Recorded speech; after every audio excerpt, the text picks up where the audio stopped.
Dark Knight's metal can best be described as a roller coaster. The 2017 event, created by Snyder and Capullo, came in with the idea, instead of making a giant event that ends up being dumb, why don't we just make it dumb in the first place? And it worked beautifully. Every issue was high-speed, high-octane craziness. There were twists, there were turns. There was a scene where Plastic Man turned into a dinosaur shark chainsaw. I mean, the story featured a group of evil Batmen from alternate dimensions who unironically called themselves the Dark Knights. The story was genius. The story was such a roller coaster that it kicked off Snyder's 40-issue run on Justice League. And now, with his run coming to a close, Snyder decided to team back up with Capullo for a metal sequel to end his expansive Justice League story. And thus, Dark Knight's Death Metal was born. The story takes place after Perpetua, the evil mother of the universe, and her loyal servant, the Batman Who Laughs, reshape the world in their evil image. Now, in this post-apocalyptic setting, Wonder Woman must team back up with Batman and Superman to save the universe. They come up with a plan that involves capturing crisis energy, a powerful force that only existed during previous world-ending events in the DC universe. So the team travels back in time to these events to capture crisis energy and save the world. Oh, but little does the League know that this was all part of the Batman Who Laughs plan, who siphons the energy they captured and creates an army of evil worlds to square off against the heroes. And in typical Snyder fashion, all story stops happening towards the end so the characters can all fight each other and the heroes can eventually win and turn the universe back to normal. But you see, while Dark Knight's metal was a roller coaster, there are many other rides at the amusement park. You might recall the spinning teacups you probably rode as a kid, or perhaps the bumper boats, which got you more wet than you probably would have liked. But when I think of amusement park rides, I think of one in particular. One tucked a little further away. Do you remember the Himalaya? The Himalaya is like a merry-go-round that snorted 4 lines of cocaine. It's basically a ride where you whirl around in these shrieking carts while your ears bleed and you black out. But the worst part is the carts are angled in such this weird way and there's only a light handlebar keeping you locked in, so that the elevated rider just sort of slams down right into the other person at the end of the cart. I remember hating the Himalaya as a kid. There was one time when I was younger, my friends and I just got off a roller coaster and we walked past this Himalaya. My friend, let's call him, Brady, said, "Let's ride this one. Come on, the line is so short." Brady was a fucking idiot. By the time the ride was over, I was in complete pain. Sure, it was fast and crazy, but it just hurt. The ride is not fun. It's just loud. It's backbreaking. There is no reason for the Himalaya. There is no sense to be had. It is a painful burst of whiplash. Dark Knight's death metal is a Himalaya.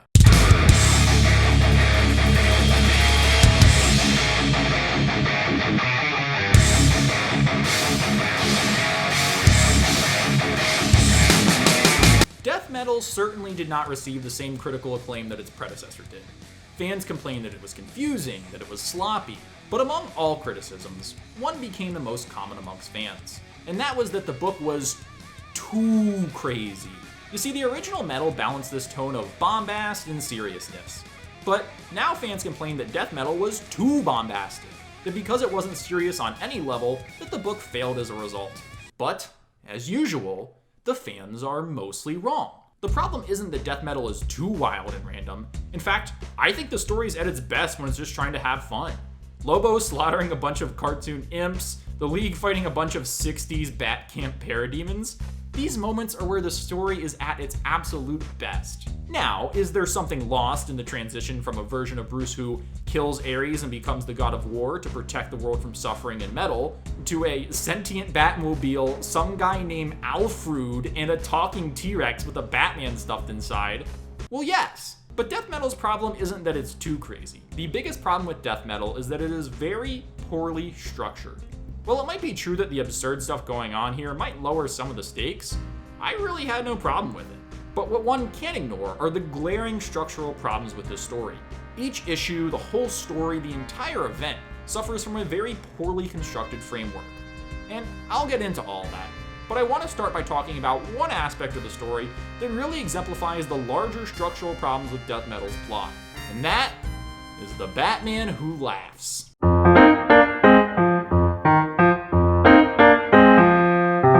The Batman Who Laughs Laughs first appeared in the original Metal storyline. The premise was that he was an evil Batman from another world that got infected with the Joker toxin.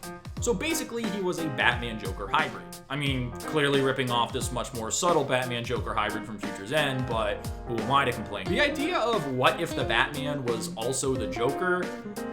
I mean, I'm not gonna lie, that's a pretty cool idea. But unfortunately, that never translated to any of his actual appearances. And there are a lot of those. After Dark Knight's Metal, he became the villain in his own titled miniseries where he squared off against Batman, and from there he popped up in Justice League, became the overarching villain in the Batman-Superman title, and also kicked off the Year of the Villain event. In total, since his debut in 2017, not that long ago, the Batman Who Laughs has appeared in 117 issues of comics. That is a lot. His perception amongst fans really soured after each new appearance. Fans complained, "Oh great, Batman Who Laughs! Again! Yay!" He received several mocking nicknames, including the Batman Who Keks, the Batman Who Lulls, and my endearing nickname, the Batman Who Eats Shit and Dies. But the problem was not just that he appeared a lot. I mean, people don't really give a piss when Batman shows up in every event. But the problem was that his character was also relatively stupid. I mean, first off, these are what his text bubbles look like. This jank is just not readable. Like, I have no problem with color blindness or anything, and I still have a hassle and a half trying to read this stuff. But probably more relevantly than, arguing about text bubbles all day, is that the Batman Who Laughs' entire character was basically a play on the concept of Bat God. Bat God was a term popularized by stories like Tower of Babel, where Batman reveals he has a contingency plan for every other member in the Justice League. It's basically a joke that Batman really just ends up beating anyone who he encounters, even though he's supposed to be just a regular human. If you've ever heard of someone arguing in a fight that, "Well, Batman would beat Superman if he give him enough prep time. You have to give him prep time."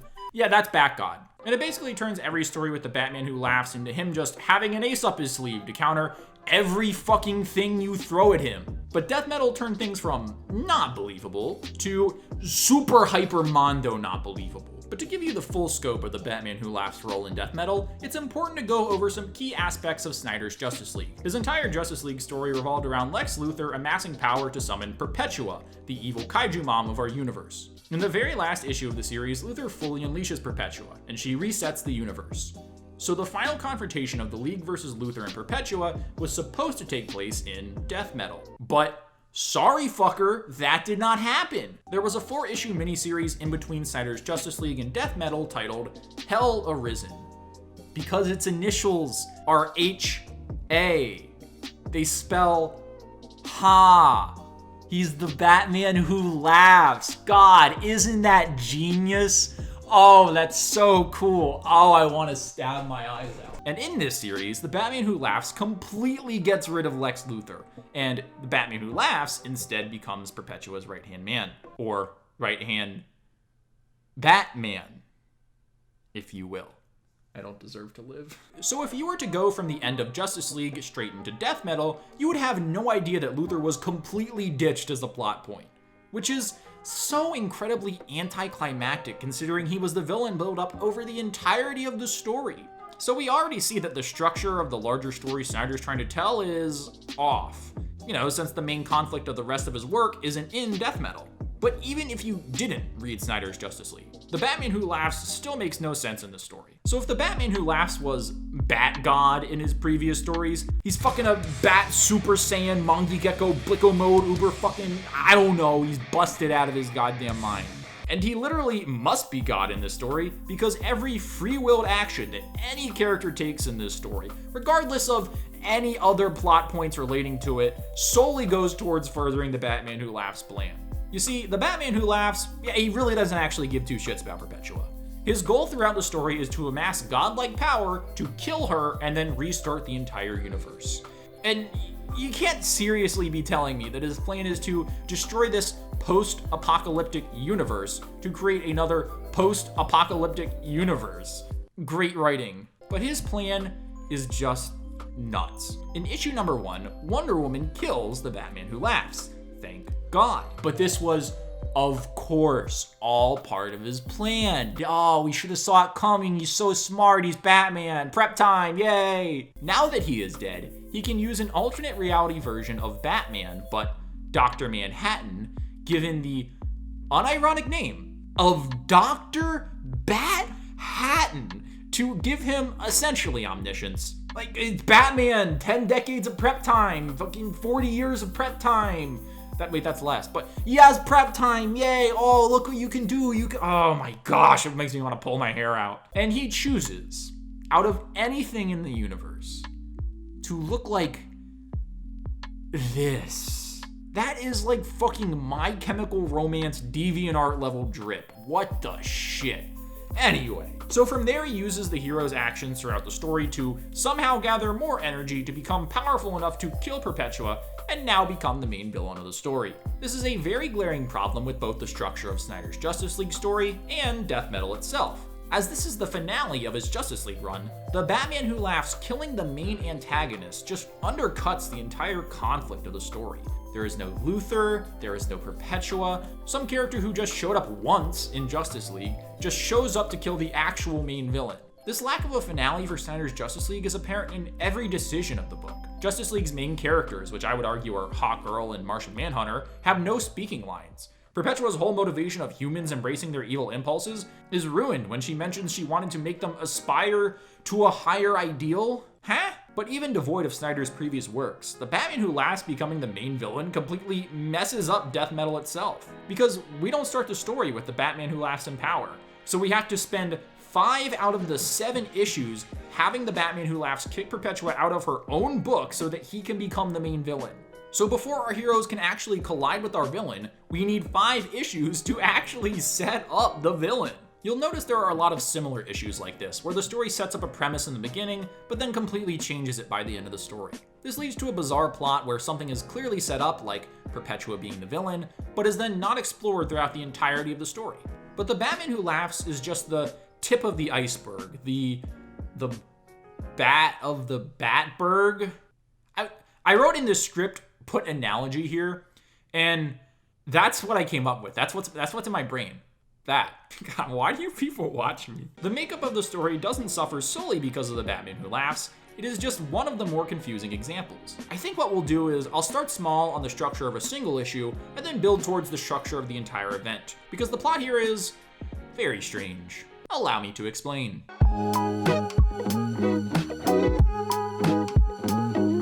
Death Metal takes a lot of inspiration from 2 other works, Jonathan Hickman's Secret Wars and Avengers Endgame.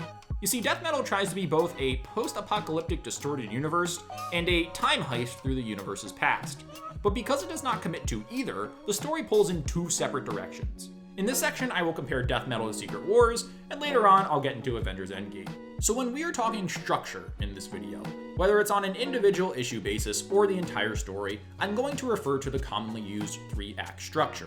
This is a common structure for both screenwriting and playwriting, but we can use it to examine really any story. And for those of you who might think, well, we can't apply this here because it's a comic book, let me quote Dennis O'Neil, one of the greatest Batman writers of all time, when he talked about writing comics. The 3-act structure is the most widely used because it is the most logical. Most stories fall into 3 parts, whether we want them to or not. For those of you who are unfamiliar to the structure, let me use O'Neil's framework to briefly explain it. Act 1 is the beginning of the story, containing the hook, the inciting incident, and establishing the main conflict. Act 2 is the middle of the story. Typically about double the length of Act 1, it contains developments that complicate the main conflict. And finally, we have Act 3, which usually contains the climax and the resolution. Now, I'm not stating that every story must use the 3-act structure. For this video, it is simply used as a means to tangibly evaluate the narrative of a story. But also note that millions of successful stories do follow 3-act structure. Since it's just a framework, many of these stories bend certain elements of it, but almost no stories that break this structure and don't intentionally adhere to another structure of some kind are usually any good. So with that out of the way, let's talk about Death Metal number 5, the issue right before the climax in the story. Now this issue does contain 3 basic movements. The first is a fight scene between the heroes and a Dark Knight monster. And, alright, the Dark Knights in this series are, side note, the Dark Knights in this series, they're sure something, right? We got Batmobile, Batman, we got Batman, but if he were a T-Rex. And this one is Batman, but what if he were Gotham City? So, explain to me how that works. He puts his consciousness in the city. All right, maybe the story's too crazy, right? They can't get away with that. Batman, but what if he were the city? Oh, that's something. The second movement is Lex Luthor showing up and explaining how to stop the Batman Who Laughs, and the third is everyone setting up for a final battle with an incoming army of monsters. The main concern here is there is not a defined conflict to frame these three movements. What should have happened in this issue is in the first act, the Batman Who Laughs explains that his army of monsters is coming to kill the heroes, setting up the main conflict. In Act 2, the team comes up with a plan to deal with the incoming monsters. They are trying to solve the main conflict. And then in Act 3, the monsters finally show up for battle. But unfortunately, we don't know that these monsters are coming until they show up. So the structure actually reads as a fight with a monster, Luthor telling the team how to deal with the Batman Who Laughs, and then more monsters showing up. But I have to note that the structure of the whole issue is ruined by how Snyder balances what happens in each act. The first fight scene takes place from pages 3 to 7. Luthor explaining his plan to the League takes place from pages 8 to 13, and the final preparations for the battle take place from pages 14 to 23. This means the only action in this issue takes place in the first few pages. The majority of the issue, right slab in the middle, is 6 pages of Luthor giving the same speech to the Justice League. This is actually a problem present throughout the story. In every issue leading up to the climax, there is a minimum 4-page monologue of one of the characters explaining something to the audience. This is because the premise of the story changes every issue, so Snyder finds it best to explain everything directly to the audience instead of through subtext or actions or good storytelling. This makes for an issue that feels completely sluggish to read. As we go through the story, we have a brief filler fight between the League and a castle, a Batman castle, a Bat Castle, then 6 pages of Luthor explaining his plan, and then 10 pages of the heroes preparing for battle.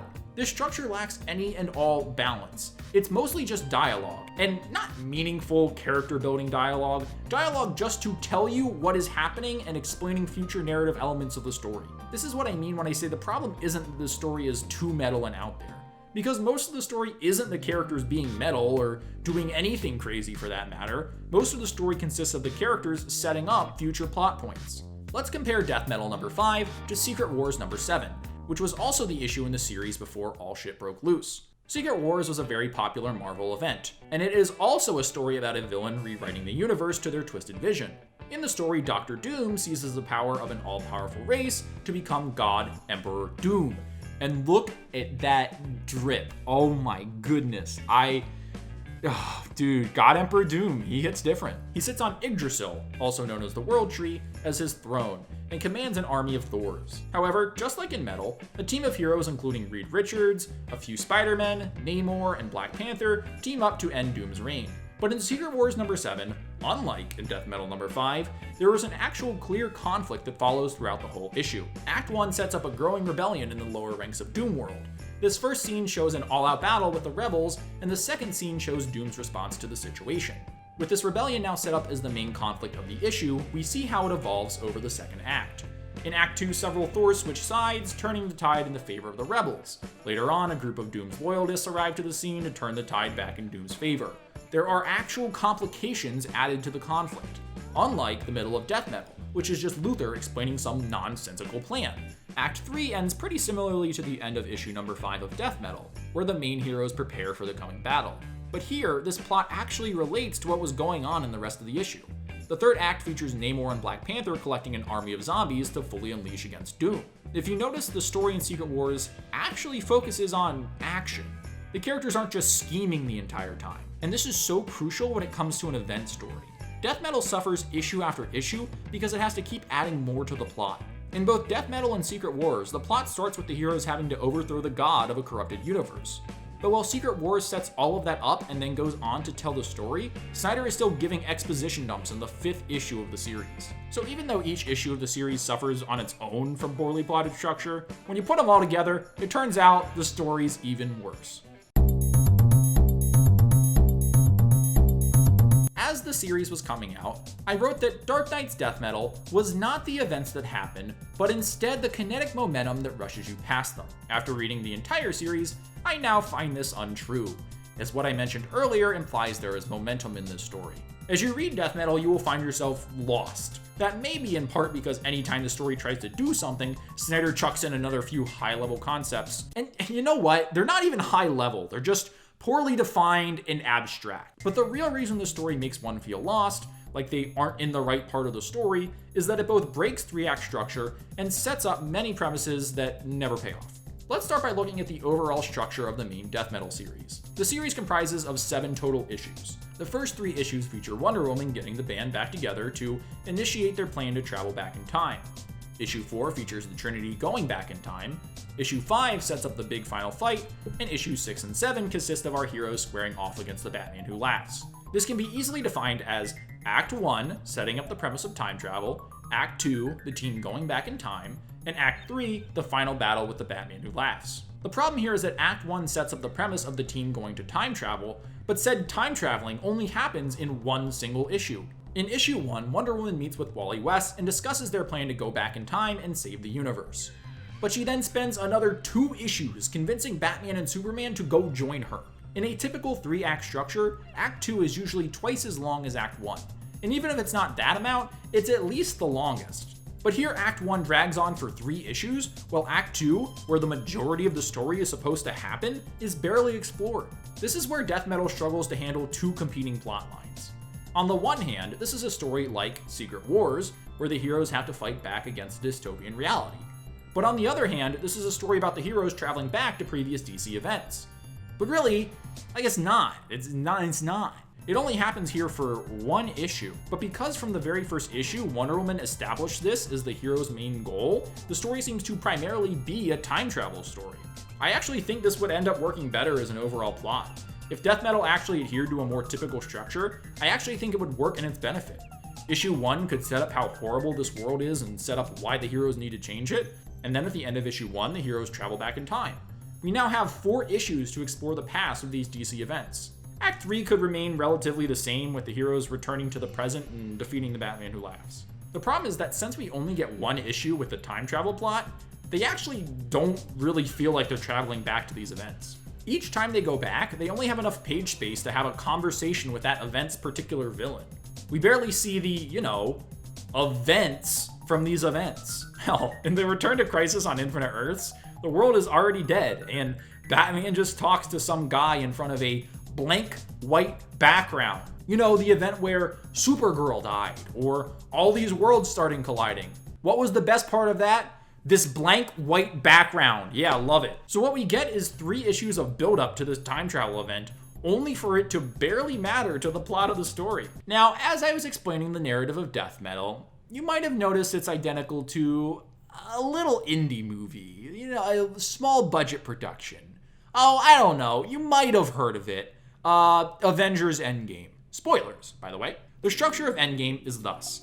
We spend the first act exploring the world of the superheroes after they previously lost, setting up why the heroes need to fix the world. Then, in Act 2, the heroes travel back in time to various events from their history to fix the current timeline. And finally, in Act 3, the heroes face off in a giant battle against the main villain. The events in these stories are nearly identical, but how they allocate their time in each act is very different. Now, I'm not gonna sit here and tell you that Avengers Endgame is a well-paced movie with a tight narrative, but I will tell you that I enjoyed watching Avengers Endgame, and I did not enjoy reading Dark Knight's Metal, or Dark Knight's Death Metal. Thank you for that confusing name. So I think it stands that I'd rather Death Metal be more like Endgame than not.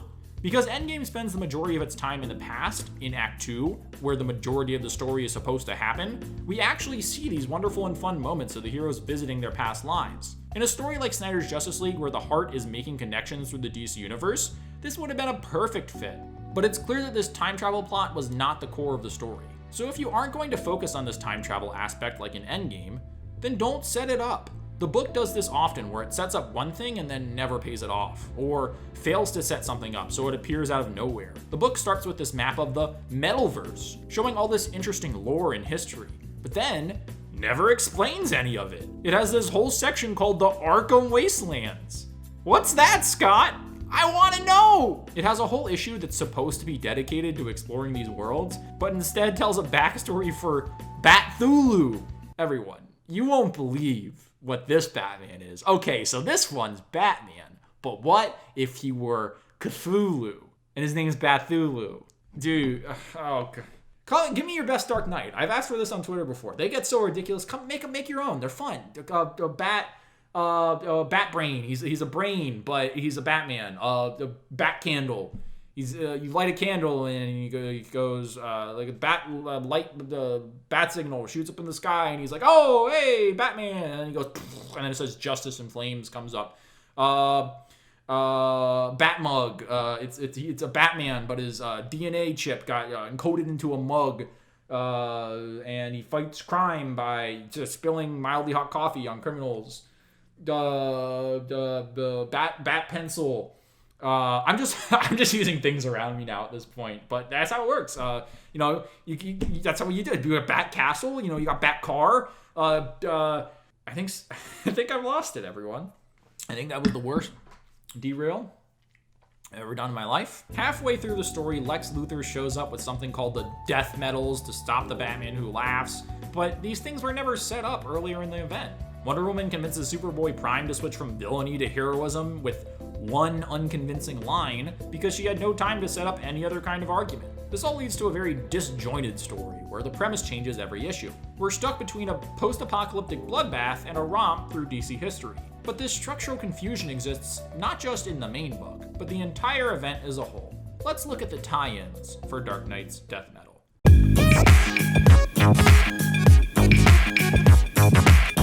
Whenever there is a large comic book event like Death Metal, there will ultimately be numerous tie-in books to flesh out the core story. These can take both the form of a current book, say Batman or Green Lantern, just incorporating their story into the story from the event. Or they can be standalone issues published specifically for the needs of that event. In the case of Death Metal, all the tie-ins are the latter. And because they are all crafted for the main event, they relate very heavily to the story's core plot. Now, some of these issues are not only unnecessary, but straight up deceitful. For example, Rise of the New God, which features a brand new character and plotline that is never again mentioned for the entirety of the event. Or the Robin King #1, unless you wanted to read about this terrible character, who, even though is called the Robin King, is actually Bruce Wayne. Yeah, wrap that one around your head. But the problem isn't that most of these books aren't important. The problem is honestly that they're just too important. The tie-ins really just try and hold up this already flimsy structure for this event. There is some stuff set up in the core story, like the Flash is running from the Batman Who Laughs and Superboy Prime becoming a hero, that are only paid off in the tie-ins. Likewise, there are entire plot threads that are set up in the tie-ins that later show up out of nowhere in the main story. I guess a good place to start for looking at this is the Trinity Crisis tie-in. This tie-in takes place directly after Death Metal #3, when all the heroes are brought back together. And the tie-in consists of two major scenes. One, a scene of Wonder Woman explaining her time travel plan to all the heroes, and two, a filler scene of the heroes infiltrating the villain's base. Here is the big problem. Wonder Woman explaining the plan is not present in the main series. It's tucked away here in this tie-in. This is a scene that needed to be in the main series, but also couldn't have been in the main series, because it would be yet another 6-page monologue. There is no room in the core series to fit this scene in its entirety, so what we get in its absence is a summary of the scene, not shown, but told to us in Death Metal #4. The main story needs to be able to stand on its own. The tie-ins should be nice little extras that flesh out the story, but they should not be required. So when you're only reading the main series and you pick up Death Metal 4, you're just like, oh, I guess the main characters met off page. Oh, and they're all doing other stuff. And we only get to read about one of these things in the actual book. But the series doesn't just lean on the tie-ins for plot reasons. There's also several story beats that the series relegates to tie-ins. Two of my favorite tie-ins in this event were Multiverse's End and Last Stories of the DC Universe. Multiverse's End takes place early on in the story, with a team of heroes from different multiverses fighting Perpetua. And Last Stories takes place right before the climax of the event, with the heroes reflecting on their lives right before their final battle. These types of tie-ins contain major story beats that the core series was lacking.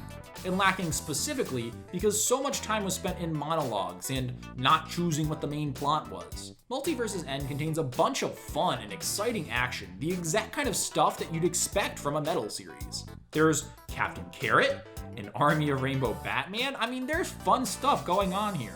And in Last Stories of the DC Universe, there are tender moments of the heroes reflecting before they face their final battle. But the core story lacks the balance of these emotions. There is no time to ramp up the action. There is no time to stop for a nice quiet scene.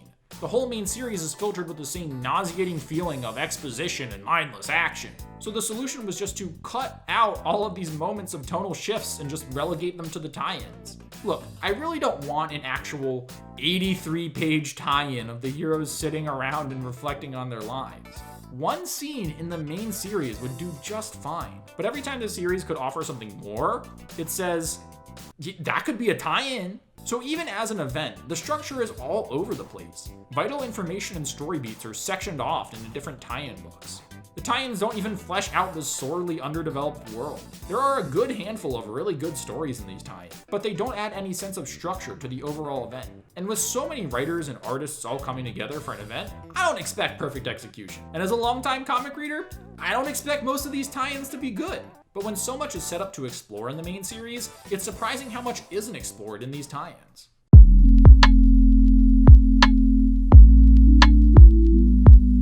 There are so many more little nitpicks I have with this series.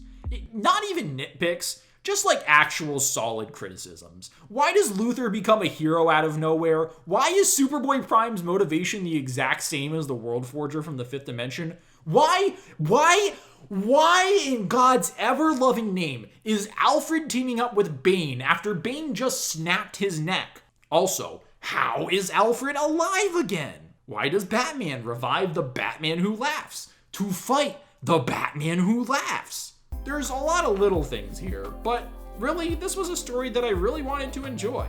And there still is, at the end of the day, a strong heart to this book.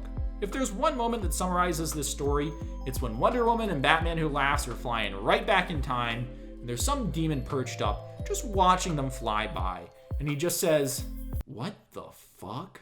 The intense, absurd energy of the story is really what I wanted, and its core message is a fitting end for Snyder's Justice League. The Batman Who Laughs claims that the only thing that matters is the present, the here and the now. But Wonder Woman fights for the past, stating that all stories in the history of the DC Universe matter. And this is a strong core to the book. There are moments like Wonder Woman's arrival to the final fight that really are spectacular.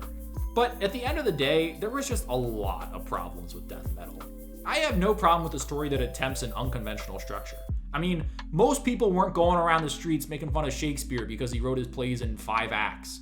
But Death Metal isn't trying any of that stuff. It's trying to be a 3-act structure. It's just not fitting it well. From the event makeup as a whole, all the way down to each issue, the story is structured in a really unsatisfying way. Perhaps what best sums things up is the title to issue 7 of Death Metal. I think it really it captures the energy of the entire event. A slap to the face. Just a big old slap to the face. Hey everyone, I am on Patreon now, and that's because Adobe is terrible and it is now a subscription service. So with that being said, I would really appreciate your support if you want to support me on Patreon. Again, it's completely optional, but I did want to shout that out there that I do have that as an option. Don't forget to like, share, and subscribe. You can follow me on Twitter at InfinityInkCom1. And thank you so much for watching this video. Let me know in the comments down below what you thought of Death Metal. Was it too crazy? Was it not too crazy? What was the dumbest Dark Knight? Why is it the Batman T-Rex? No, why is it the Batman City? Oh, they're all dumb. You know they're all dumb. Anyway, I hope you have a good one. I will catch you all next time.